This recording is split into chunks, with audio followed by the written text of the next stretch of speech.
అసలేం జరిగి ఉంటుందంటే అమూల్యని విశ్వ తీసుకొని వెళ్ళి నీ మెడలో తాళి కట్టకుండానే నువ్వు నీ పరువు తీసి మీ కుటుంబం పరువు మొత్తం తీసి ఊర్లో మీ కుటుంబం పరువు పోయి మీ నాన్న తలెత్తుకోకుండా చేయాలి, వాడు గుండెపొట్టుతో కుప్పకూలిపోవాలి, వాడు ఏడుపుని చూడాలి అని విశ్వ అమూల్యకి వార్నింగ్ ఇచ్చి తాలిబొట్టు అక్కడే పడేసి వెళ్ళిపోయి ఉంటాడు.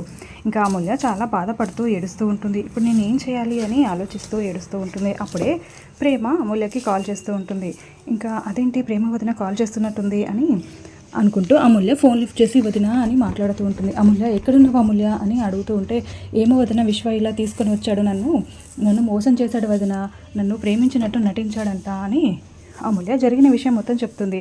అవునా, ఇప్పుడు ఏం చేయాలో నాకు తెలియట్లేదు వదిన అని చెప్తూ ఉంటే నేను చెప్పినట్టు చెయ్యి అమూల్య అని ప్రేమ చెప్తూ ఉంటుంది. సరే వదిన ఏం చేయాలో చెప్పు అని అంటే ఆ తాళి నువ్వే మెడలో వేసుకో అమూల్య, అలా అయితే నీ పరువు పోకుండా ఉంటుంది, విశ్వ కనిపించకుండా ఉండనివ్వు, బయటికి వచ్చేదాకా విశ్వ కనిపించకూడదు అది అని ప్రేమ చెప్పడంతో అలాగే వదిన అని అమూల్య ఫోన్ పెట్టేస్తుంది.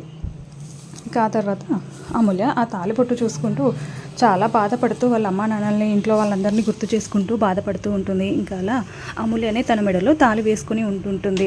ఇంకా ఆ తర్వాత ప్రజెంట్లో విశ్వ అమూల్య దగ్గరికి వచ్చి మీదకి వస్తూ ఉంటాడు.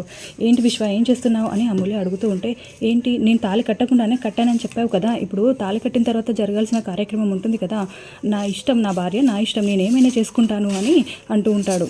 పిచ్చి పిచ్చి వేషాలు వేసావంటే నిన్ను చంపి నేను జైలుకైనా వెళ్తాను, లేదంటే నేనైనా చేస్తాను విశ్వ, నేనేం చేయడానికైనా తెగించే ఇంత దూరం వచ్చాను అని అమూల్య నైఫ్ పట్టుకొని వార్నింగ్ ఇస్తూ ఉంటుంది. ఇంకా దాంతో ఏంటి నువ్వు ఇంత వైలెంట్గా బిహేవ్ చేస్తున్నావు, ఇంత చేంజ్ ఏంటే నీలో అని విశ్వ చాలా షాకింగ్గా టెన్షన్ పడుతూ అడుగులు వెనక్కి వేస్తూ భయపడుతూ ఉంటాడు.